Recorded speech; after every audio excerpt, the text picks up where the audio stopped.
एक छोटा सा गांव जहां कच्ची सड़कें और मिट्टी के मकान हैं। घर के आंगन में गाय बंधी है और बगल में हरे खेत। दरवाजे पर खटखट की आवाज होती है। माँ रसोई में चूल्हे के पास बैठी रोटियां सेंक रही होती हैं। आकर दरवाजा खोलते ही माँ देखती है अभिषेक, जो अपनी इंजीनियरिंग की पढ़ाई पूरी कर शहर से लौटा है। माँ खुशी से, अरे अभिषेक, मेरा लाल आ गया, कितने दिन हो गए तुझे देखे। अभिषेक तुरंत झुककर माँ के पैर छूता है। माँ उसके सिर पर हाथ फेरते हुए उसे अंदर लाती है।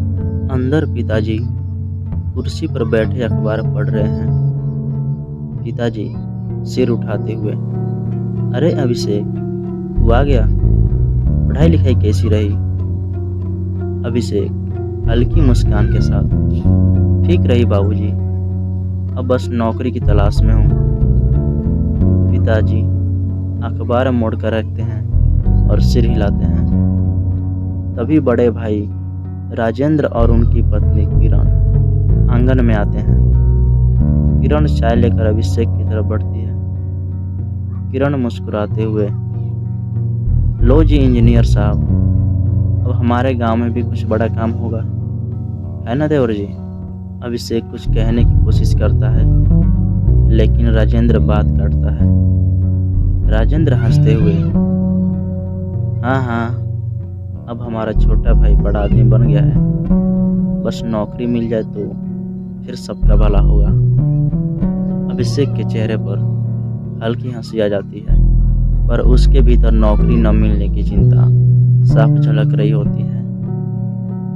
वो कुछ नहीं कहता, चाय का घूंट भरता है और बात को टाल देता है। समय बीतता जाता है, 6 महीने हो जाते हैं। अभिषेक दिन रात नौकरी के लिए संघर्ष करता है। कभी शहर जाता है, कभी नौकरी के पत्र भेजता है, लेकिन हर बार असफलता हाथ लगती है। अब धीरे धीरे घर का माहौल बदलने लगता है। एक दिन अभिषेक अपने कमरे में बैठा नौकरी के कुछ दस्तावेज पढ़ रहा होता है। तभी किरण रसोई से बाहर आती हुई कहती है, अरे देवर जी, कब तक कागजों में सिर घुसाए रहोगे, इतना पढ़ लिख लिया, अब कुछ काम धाम भी कर लिया करो, गांव में भी कई काम होते हैं। अभिषेक चुपचाप सुनता है, लेकिन उसकी आंखों में गुस्से और शर्म की हल्की चमक होती है। वो कुछ कहने की बजाय अपने काम में लगा रहता है।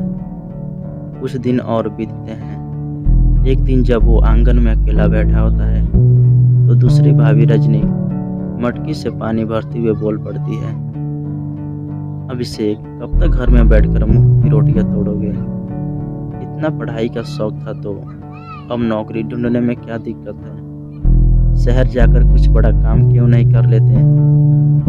अभिषेक इस बार चुप नहीं रह पाता। वो गुस्से से अपनी किताबें एक तरफ रख देता है और रजनी की तरफ देखता है। भाभी, क्या आप समझती हैं मैं यहाँ बैठे बैठे खुश हूँ? रोज नौकरी के लिए चक्कर लगाता हूँ, क्या आप सोचते हैं कि मुझे कोई फर्क नहीं पड़ता?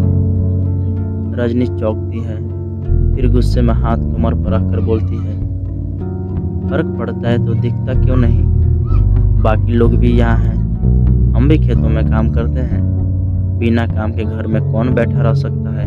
अब तक राजेंद्र भी आंगन में आ गया था। उसने सारी बातें सुन ली।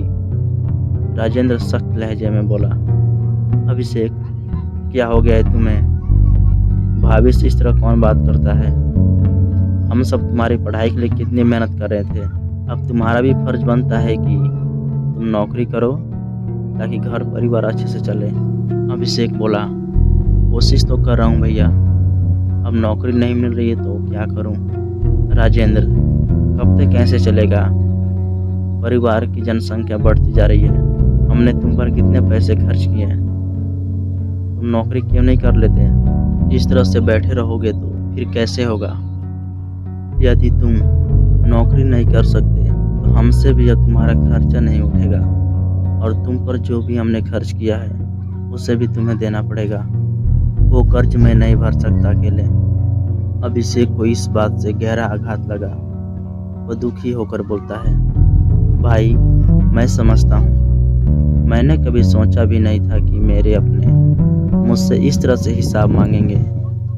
मैंने कोई गलती नहीं की है, कोशिश कर रहा हूँ पर हर जगह निराशा हाथ लग रही है। राजेंद्र एक गहरी सांस लेते हुए तंज में कहता है, कोशिशें अब काफ़ी हो चुकी, अब हमें भी अपना हिस्सा चाहिए, हम और इंतज़ार नहीं कर सकते। घर का माहौल लगातार बिगड़ता जा रहा था। माँ, जो चुपचाप ये सब देख रही थी, अब तक कुछ भी नहीं बोली थी, लेकिन अब उसके सब्र का बांध टूटता। वो आंगन में आकर बोल पड़ती है, राजेंद्र, ये क्या बात कर रहे हो? परिवार में ऐसे हिसाब किताब नहीं होते हैं। अभिषेक हमारा ही तो बेटा है, सबके लिए मेहनत कर रहा है। माँ, तुम नहीं समझोगी, पढ़ाई में जितने पैसे खर्च किए वो कोई मामूली बात नहीं थी।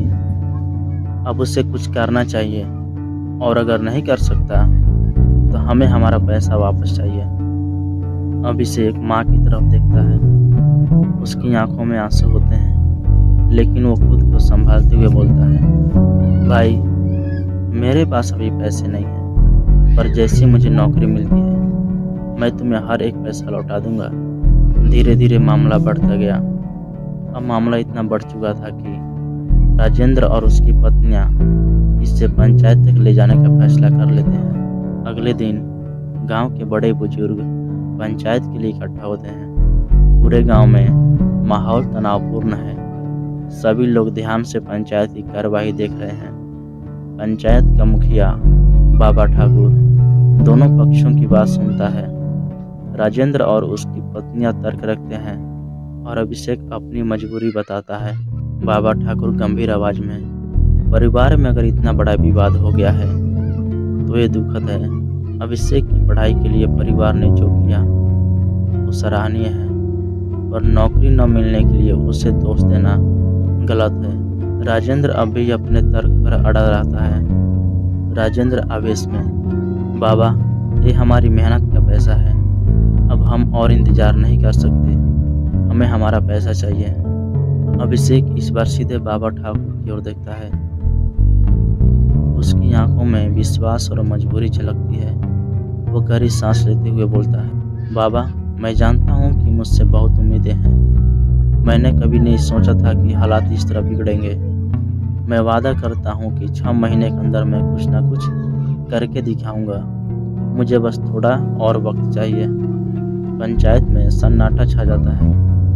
बाबा ठाकुर कुछ देर सोचते हैं, फिर गंभीर आवाज में फैसला सुनाते हैं। अभिषेक को 6 महीने का वक्त दिया जाता है। अगर वो इस दौरान कुछ करके नहीं दिखा पाया तो फिर राजेंद्र का कर्ज चुकाया जाएगा। लेकिन यदि अभिषेक सफल होता है तो परिवार को ये मामला यहीं खत्म करना होगा। अभिषेक की आंखों में फिर से उम्मीद की चमक लौट आती है। वो सिर झुकाकर बाबा ठाकुर का आशीर्वाद लेता है और राजेंद्र की तरफ देखता है। हे दोस्तों, इस कहानी के अगला पार्ट में जल्द ही लाऊंगा।